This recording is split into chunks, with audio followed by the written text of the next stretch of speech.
Deputy Speaker. Oh, would some power the gift give us to see ourselves as others see us. They are the words of the great Scottish poet Rabbie Burns, and they're as resonant now as they were then. Because if we cannot, as politicians, see ourselves as others see us, we have little hope of governing responsibly or with credibility. And I suspect if the Prime Minister and some with their delusions of grandeur on those benches could see themselves as people in my Livingston constituency and across all of our constituencies could see them, and they could see the damage that their government has done to them, they would be and should be horrified. And that's the problem with this government and with this Prime Minister. Some have become so used to the privileges and entitlements and trappings of government that they have become utterly insulated from reality.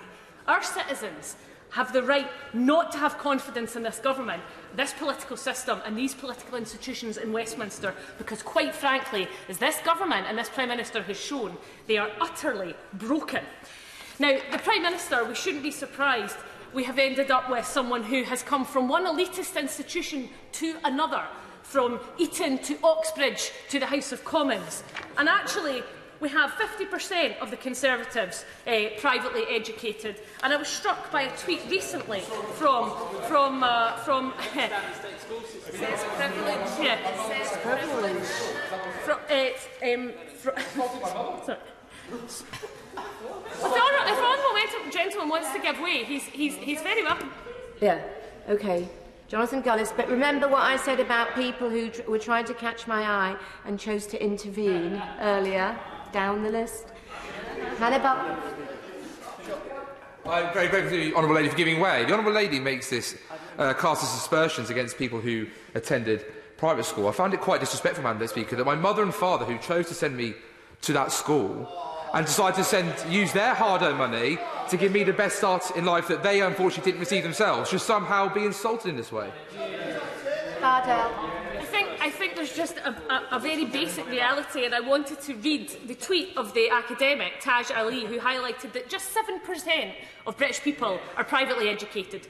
43% of the most influential news editors and 44% of news columnists are privately educated. A two-tier education system creates a two-tier society, Madam Deputy Speaker, and that's the point I'm making, because we have a Prime Minister who is completely devoid and divorced from reality.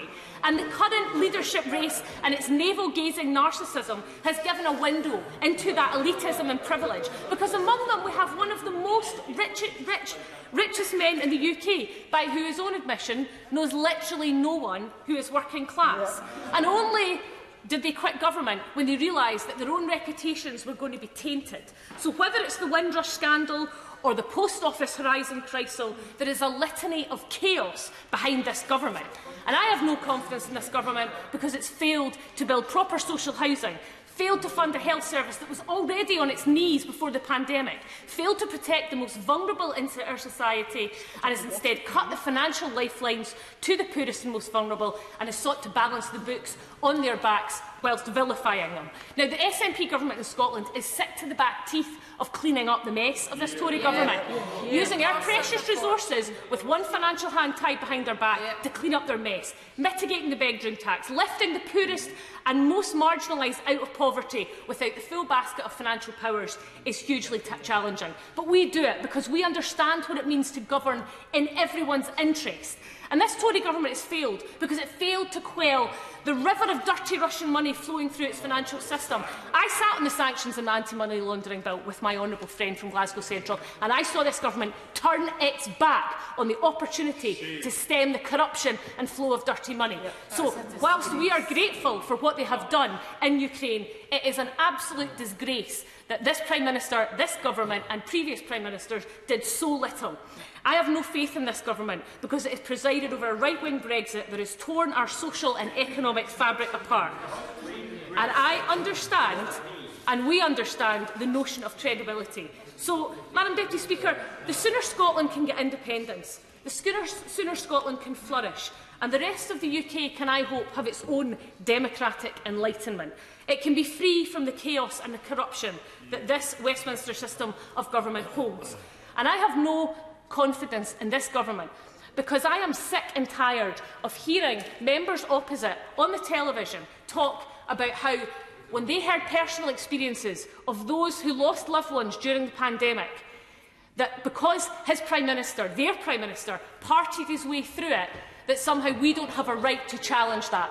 And the reality is, and the honourable member might shake his head, but I had to stand at the deathbed of one of my team and dear friends through a window in her hospice because I was not allowed to cuddle her while his Prime Minister partied his way through.